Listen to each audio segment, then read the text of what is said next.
Amén.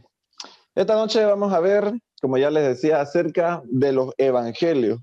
En el estudio anterior que tuvimos, hablamos acerca de los métodos que tiene DM2, ¿no? Y aquí vamos a ver un poquito acerca de cómo los cuatro evangelios son escritos a diferentes grupos de personas. Son el mismo mensaje, contienen el mismo mensaje, hablan de la misma persona, hablan de Cristo, la vida de Cristo, detallan la vida de Cristo, pero son dirigidos a diferentes personas. Y estos libros están escritos para que este grupo de personas lo comprenda, ¿no? Y vamos a ver ahora a quiénes están escribiendo los escritores de los evangelios, ¿no? Aquí está, los escritores de los evangelios. Recordamos un poquito a ver los libros de la Biblia.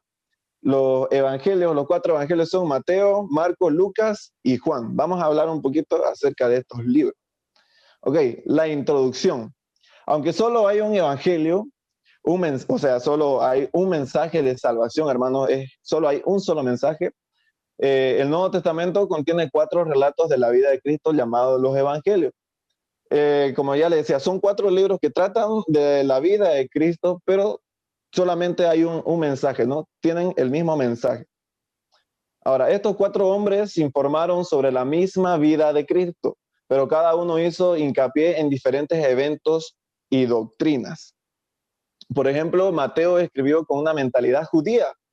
Dirigió sus discursos a los judíos religiosos de su tiempo. Mateo es una carta, un libro, el Evangelio, escrito hacia los judíos, ¿no? Para que los judíos estudiosos, los religiosos de su tiempo lo puedan comprender. Y Marcos lo escribió, el libro de Marcos, con una mentalidad romana. O sea, lo escribió dirigido hacia los romanos. Los romanos eran gente de acción, que creían que el gobierno, además de la ley y el orden, inevitablemente controlan el mundo, o sea, el poder. Los romanos siempre añoraban tener más y más poder para poder controlar el mundo, decían ellos, ¿no? Y Marcos lo escribe este evangelio dirigido hacia ellos. Ahora, Lucas escribió con una mentalidad griega. El griego era la persona pensadora, de aquí salieron todos los filósofos que ahora conocemos. Y Lucas escribió para estas personas pensadoras, hermano, para los estudiados, si se puede decir así, ¿no? Para los doctores, si se puede decir así, ¿no? No. Ahora, Juan escribió directamente a todo el mundo, hermano. Juan lo escribió para que todos nosotros lo podamos comprender, para que todos podamos entender quién es Jesús y creer en él, ¿no?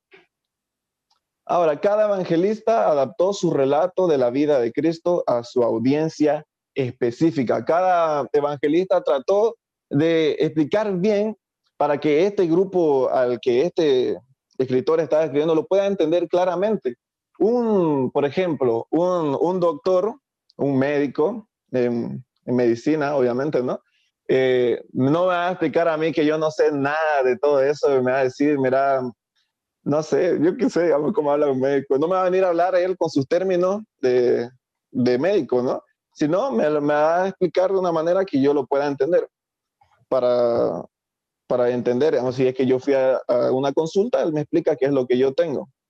Él sabe cuáles son los términos correctos, pero él no me lo dice con eso, él me lo dice con palabras más sencillas, ¿no? Y esto es lo que hicieron estos evangelistas, los escritores de estos 4 evangelios. Lo escribieron de forma para que su audiencia lo pueda entender, ¿no?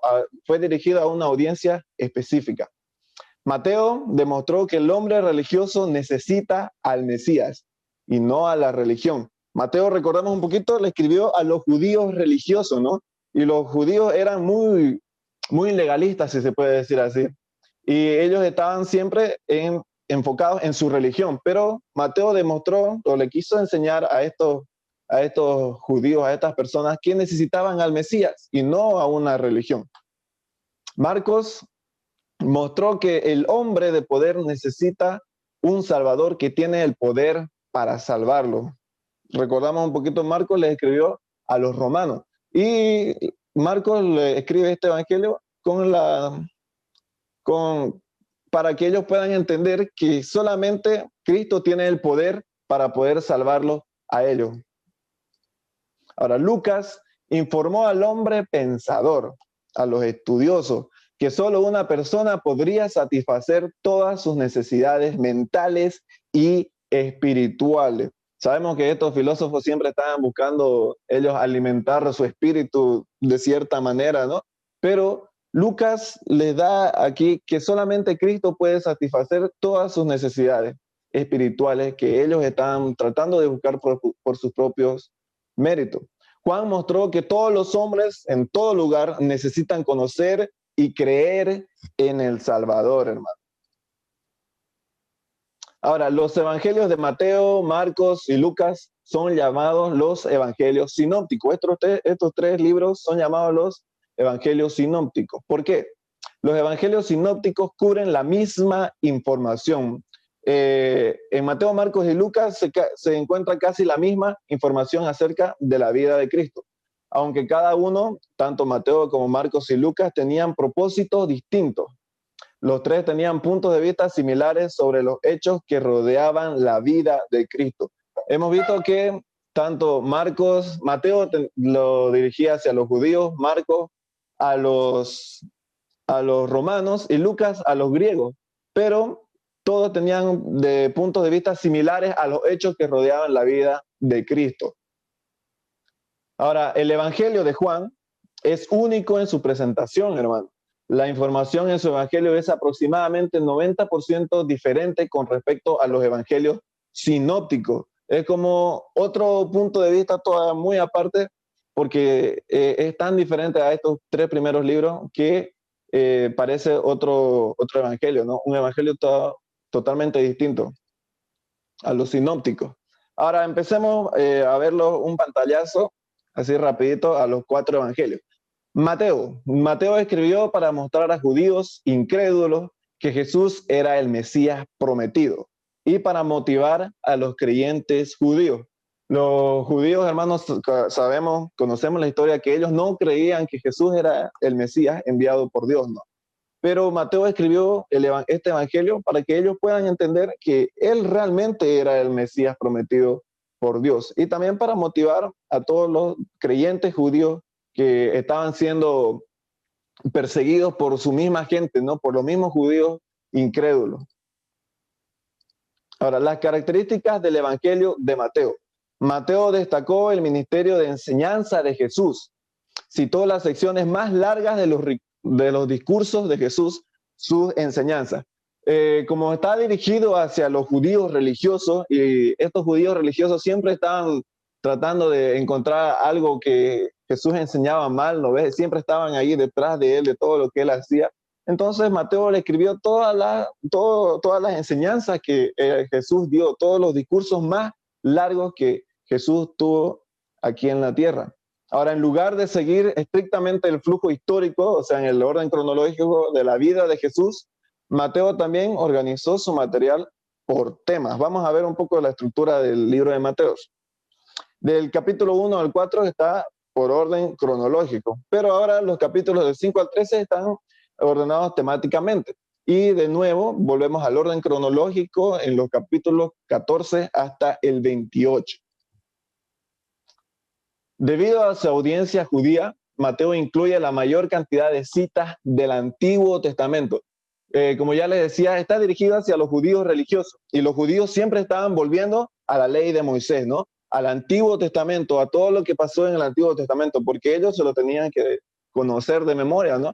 Entonces, Mateo trata de citar todo lo que, todas las citas, bueno, citar la cita del Antiguo Testamento, ¿no? Para que ellos también puedan conocer que de verdad era el Mesías prometido, porque de ahí viene la promesa y él citaba todos los versículos del Antiguo Testamento. Así fundamentaba todavía más la veracidad de Cristo.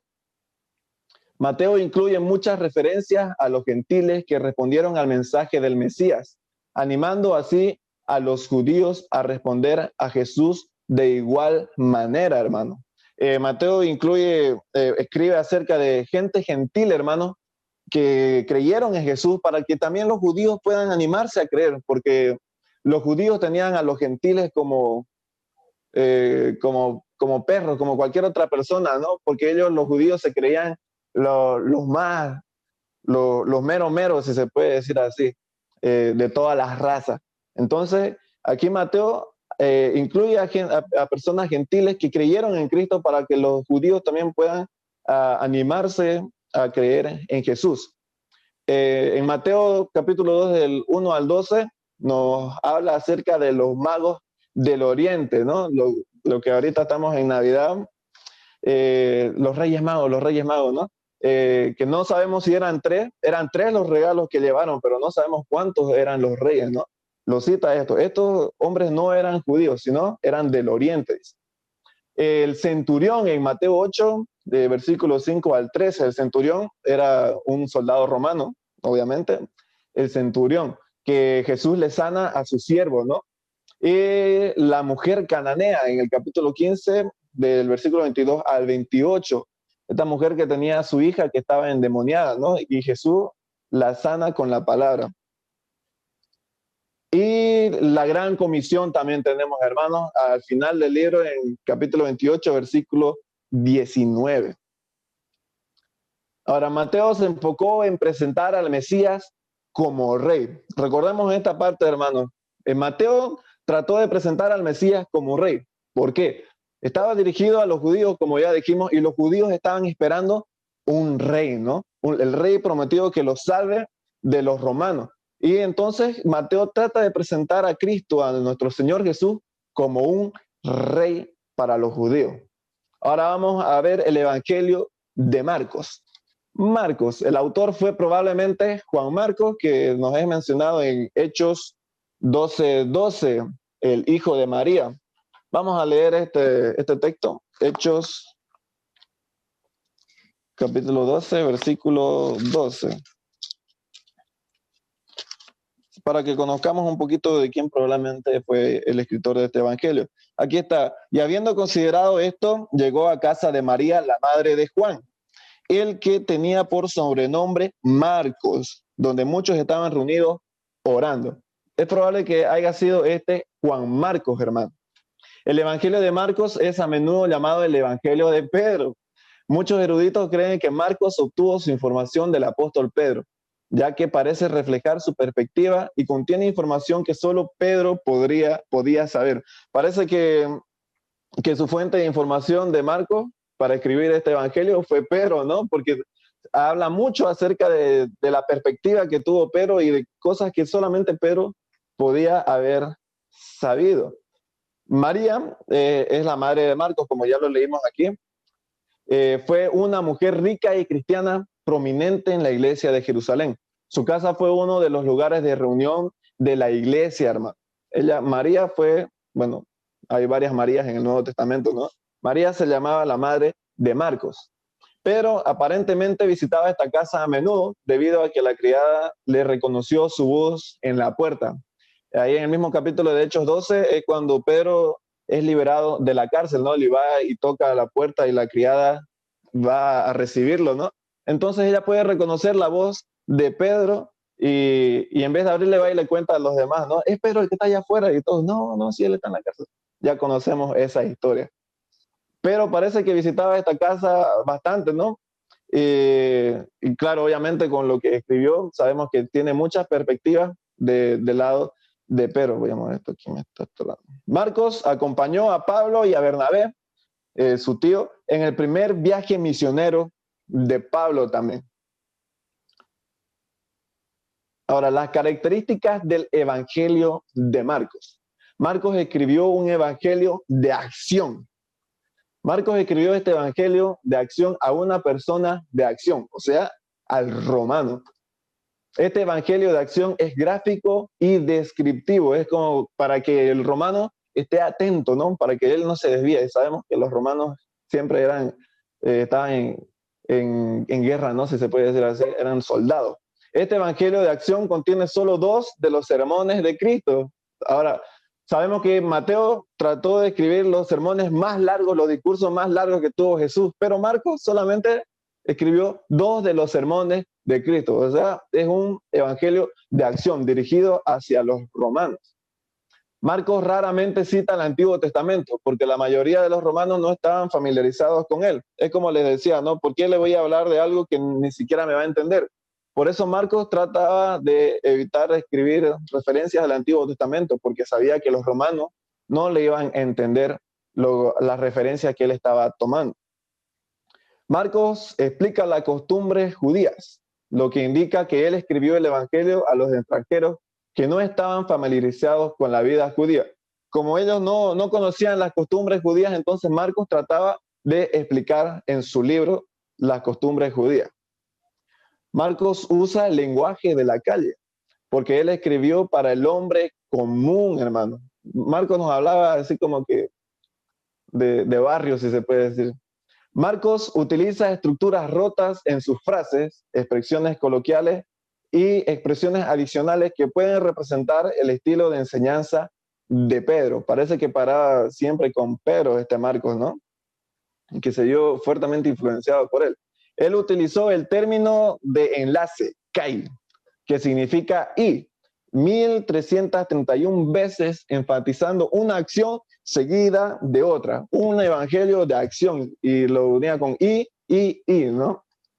Marcos usó el presente histórico 151 veces para describir la acción en curso.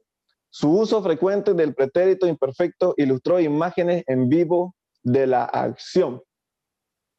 Marcos presenta al Mesías como el siervo de Yahvé, en cumplimiento de Isaías 42:1. Vamos a leer este texto, Isaías 42:1. He aquí mi siervo, yo le sostendré, mi escogido, en quien mi alma tiene contentamiento. He puesto sobre él mi espíritu, él traerá justicia a las naciones. Marcos lo presenta al Señor Jesús como siervo. Recordemos un poquito, Mateo lo presenta al Señor Jesús como rey, Marcos lo presenta como siervo. Ahora, el Evangelio de Lucas, Lucas es un buen historiador. Él proveyó un relato detallado de la vida de Cristo, la historia más completa de los 4 evangelios. Aquí está casi todo lo que él pudo recopilar, ¿no? Lo escribió aquí. De los 4 evangelios que tenemos, es la historia más completa que tenemos de Cristo. Lucas no fue un testigo presencial de los hechos, por lo tanto, como buen historiador, confió en el testimonio de testigos oculares. Lucas se dio el trabajo de buscar a todas estas personas que estuvieron con Cristo, caminando con él día a día, ¿no?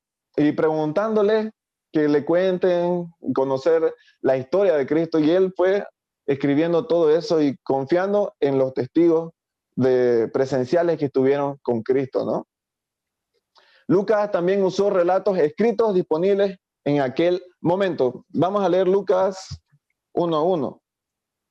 A ver, Lucas 1:1. Puesto que ya muchos han tratado de poner en orden la historia de las cosas que entre nosotros han sido ciertísimas. Ya habían varios escritos, dice aquí, ¿no? Entonces él usó esos relatos escritos para poder también escribir él un evangelio todavía mucho más completo, como lo tenemos ahora.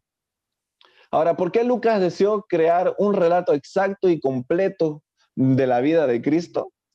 Lo hizo para fortalecer la fe de los creyentes gentiles, hermano. Ese fue su propósito de él, para estimular a los incrédulos a que crean y sean salvos. También lo hizo. Ahora, las características de los escritos de Lucas. Vamos a ver un poquito de las características de este evangelio. Lucas escribió su evangelio para una audiencia gentil, para una audiencia greco-parlante, para los griegos, ¿no? O para los que habían podido leer griego. Ahora, con frecuencia explicaba las localidades judías y la geografía de la zona, ya que Teófilo no tenía a mano dicha información. Él trataba de explicar todas las localidades, ya que Teófilo, como dijo el hermano, creo que era un historiador judío, ¿no? No tenía toda esta información a mano, si mal no recuerdo, creo que dijo eso, ¿no? ¿Me puede confirmar, hermano, yo? Si está ahí. Era Josefo, el que... Josefo. Sí. Perdón, lo siento, me confundí, me dormí la anterior enseñanza. Mentira, hermano. Ok, asimismo explicó también las costumbres judías, al igual que Marcos, y como no es dirigido hacia los judíos, no conocen todas las costumbres y tampoco las localidades judías como vemos aquí, él trató de explicar todo esto para que ellos puedan entender un poco de las costumbres judías y el contexto en el que sucedió los hechos, ¿no? Ahora, empleó también términos griegos para traducir términos arameos. En lugar de trazar la genealogía de Cristo solo hasta Abraham, lo trazó todo de regreso hasta Adán, o sea, hasta un gentil, porque Adán no era judío, ¿no? Se refirió a los emperadores romanos al designar la fecha del nacimiento de Jesús. Ahora, también utilizó la Septuaginta, o sea, la traducción griega del Antiguo Testamento, esto lo vimos en la anterior, el miércoles, cuando citaba el Antiguo Testamento, para que lo puedan entender también los que no eran judíos. Ahora, rara vez citó el Antiguo Testamento, mencionando solo algunas profecías cumplidas sobre el Señor Jesucristo. Al igual que Marcos, ¿no? Como no está dirigido a los judíos, trató de no tomar muchas referencias al Antiguo Testamento. Lucas utilizó la mejor gramática griega y estilo de escritura de cualquiera de los escritores del Nuevo Testamento. Ahora, la habilidad evidente de Lucas con el idioma griego y su frase en su propia lengua, en el capítulo 1 de Hechos, versículo 19, implica que él no era judío, hermano. Este hermano no era judío y escribió el evangelio más detallado de la vida de Cristo, ¿no? Realmente estaba dedicado a su trabajo. Él fue el único escritor que no era judío de las escrituras. Miren ahí ustedes. Lucas, un médico de profesión, utilizó más términos médicos que Hipócrates, el famoso padre de la medicina. Lucas enfatizó el alcance universal del mensaje del evangelio. Lucas presenta a Jesús como el perfecto Dios hombre, el Salvador del mundo. Lucas presenta a nuestro Señor Jesús como Dios, pero como un Dios hombre, ¿no? Ahora, como un evangelio sinóptico, el libro de Lucas es similar al de Mateo y Marcos, pero el amplio pasaje que tenemos del capítulo 9 hasta del capítulo 9, versículo 51 hasta el capítulo 19, versículo 27 es de información única, hermano. Por eso es que es el evangelio más detallado que tenemos de la vida de Cristo. Ahora, el evangelio de Juan. Vamos a ver un poquito del evangelio de Juan. Juan era parte del círculo íntimo de discípulos y se asoció estrechamente con Pedro, otro que también paraba con Pedro. Parece que Pedro era bastante amiguero, ¿no? Después de la ascensión de Cristo, Juan, junto con Jacobo y Pedro, se convirtieron en pilares de la iglesia en Jerusalén. Ahora, las características del evangelio de Juan. Mientras los otros evangelios se enfocaron en el ministerio de Jesús en Galilea, Juan se enfocó en su ministerio en Judea. Ahora, el evangelio de Juan fue evangelístico, pero también fue diseñado para edificar a los creyentes en su fe a través de una mejor comprensión de los principios espirituales. Recordemos que el evangelio de Juan es escrito para que todo el mundo pueda entender y conocer a Cristo y pueda creer en él, ¿no? El evangelio de Juan es el más selectivo, temático y teológico de los 4 evangelios. Usando un estilo sencillo y vocabulario también sencillo, Juan capturó los conceptos teológicos más profundos. Juan presenta al Mesías como el Hijo eterno de Dios, hermano. Ahora vamos a ver este pequeño cuadrito aquí. Mateo lo presenta a Cristo como Rey, para que los judíos vean y entiendan que realmente él era el Mesías enviado por Dios. Ahora viene Marcos, que lo presenta a Cristo como el siervo, escrito para los romanos, hermanos, que puedan entender que solamente Cristo tenía el poder para darles la salvación a ellos. Ahora, Lucas presenta a Cristo como el Dios hombre y Juan presenta a Cristo como el Hijo de Dios, hermanos, para que nosotros podamos conocer y entender que realmente Cristo es el único que nos puede dar la salvación, que nos puede salvar del castigo por nuestros pecados.